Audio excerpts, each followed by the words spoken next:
আসসালামু আলাইকুম ওরহমতুল্লাহি ওবরাকাতু। আলহামদুলিল্লাহ ওয়াসসালাতু ওয়াসসালামু আলা রাসূলিল্লাহ ওয়া আলা আলিহি ওয়া আসহাবিহি ওয়া মান ওয়ালা, আম্মা বা'দ।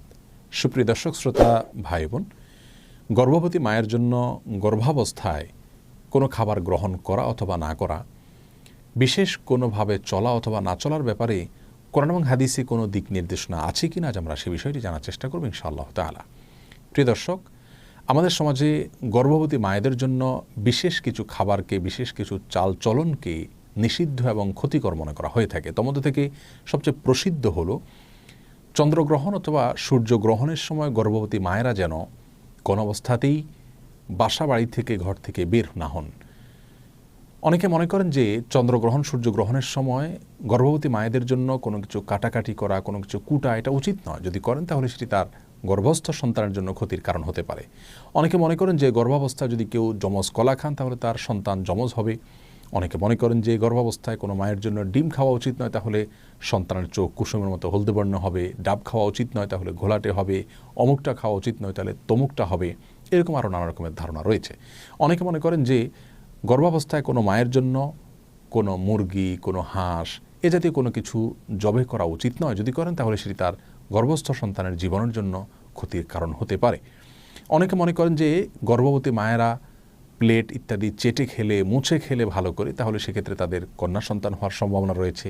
অনেকে মনে করেন যে কোনো বাসায়, কোনো বাড়িতে, কোনো ঘরে যদি কোনো গর্ভবতী মা থাকেন তাহলে রাতের বেলায় সেখানে বাহির থেকে মাছ আনা উচিত নয়।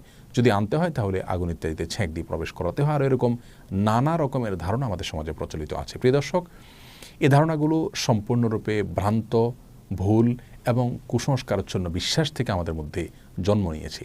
এর মধ্যে কিছু কিছু ধারণা রয়েছে যেগুলো চরম আপত্তিকর এবং একই সঙ্গে হাস্যকর।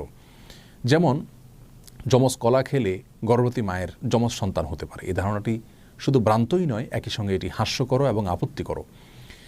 একজন মায়ের জন্য বা যে কোনো বাবার জন্য একটি গর্ভ থেকে যদি একাধিক সন্তান জন্ম হয়, সেটা তাদের জন্য খুশির বিষয়, আনন্দের বিষয়।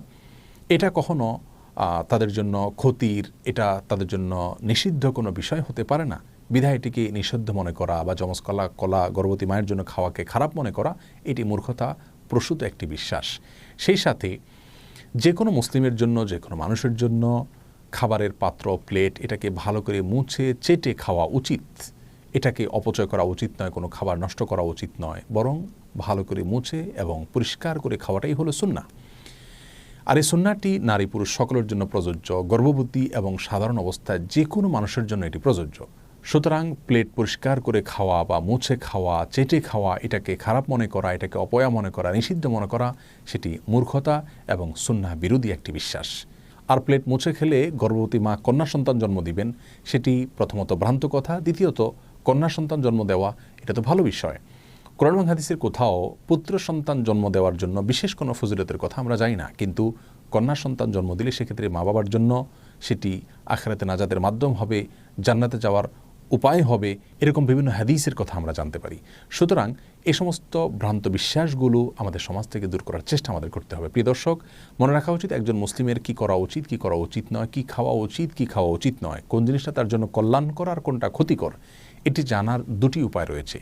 তার প্রথমটি হলো ওয়াহি তথা কোরআন এবং হাদিস।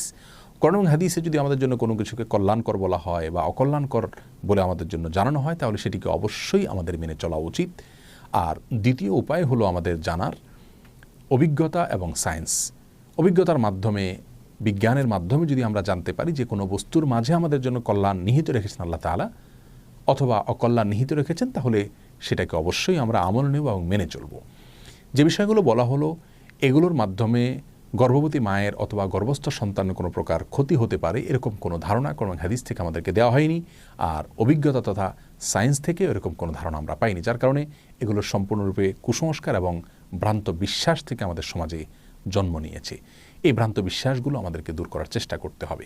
প্রিয় দর্শক, আমাদের সমাজে যত রকমের ভুল ফতোয়া, কুসংস্কারাচ্ছন্ন বিশ্বাস, এর বেশিরভাগ চাপানো হয় মেয়েদের উপরে।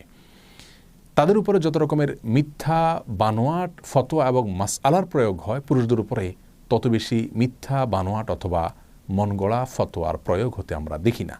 অতএব এই সমস্ত কুসংস্কারগুলো দূর করার জন্য নারী পুরুষ সকলকে আমাদের একযোগে কাজ করে যেতে হবে। গর্ভাবস্থায় একজন মায়ের জন্য কোন জিনিসটি তার স্বাস্থ্যের জন্য কল্যাণকর সেটি ডাক্তারগণ যখন আমাদেরকে জানাবেন, বিজ্ঞানের মাধ্যমে, অভিজ্ঞতার মাধ্যমে আমরা জানতে পারবো, সেটাকে অবশ্যই আমরা আমল করে চলব। আনারস বা বিশেষ কোনো খাবারের ক্ষেত্রে কোনো সময় ডাক্তারগণ নিষেধ করেন গর্ভবতী মায়েদেরকে, সেটা তাদের গর্ভের জন্য ক্ষতিকর অথবা অ্যাসিডিটি বেশি হয়, এরকম অনেক খাবার অনেক সময় ডাক্তারগণ নিষেধ করেন গর্ভবতী মায়েদের জন্য, সেগুলো ভিন্ন বিষয়। যে বিষয়গুলো আমরা উল্লেখ করলাম এগুলোর সাথে বিজ্ঞানের কোনো সম্পর্ক নেই এবং কোরআন হাদিসেরও কোনো নির্দেশনার বিষয়ে নেই, যার কারণে এগুলো সম্পূর্ণরূপে ভুল বিশ্বাস। গর্ভাবস্থায় একজন মা বিশেষ কোনো আমল করণীয় আছে কিনা এই বিষয়ে আমরা এক ভিডিওতে বলেছি।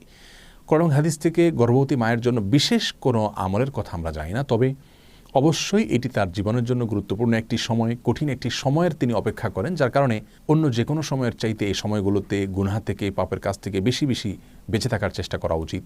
তার উচিত গান বাজনা থেকে এবং হারাম ফিল্ম দেখা থেকে এবং যে কোনো ধরনের গুনাহ থেকে বেশি থেকে বেশি বেঁচে থাকার চেষ্টা করা, যাতে করে আল্লাহর বলেন অনুগ্রহ তিনি বেশি থেকে বেশি অর্জন করতে পারেন। এবং সাধারণ নেক আমলগুলো করা উচিত, জিকির আজকার করা উচিত, আল্লাহর স্মরণ করা উচিত, গর্ভস্থ সন্তান যেন নেক হওয়ার জন্য দোয়া করা উচিত এবং আল্লাহ যেন তার কঠিন মুহূর্তটা সহজ করে দেন সেজন্য দোয়া করা উচিত এবং নেক আমল করা উচিত। আল্লাহর বলেন আমাদের সকলকে সব ধরনের কুসংস্কার থেকে বেঁচে থাকা এবং রাসূল করিম সাল্লাল্লাহু আলাইহি সাল্লামের সবগুলো সুন্নাহকে অক্ষরে অক্ষরে যথাযথ উপায় পালন করার তৌফিক দান করুন। আসসালামু আলাইকুম ওয়া রাহমাতুল্লাহি ওয়া বারাকাতুহু।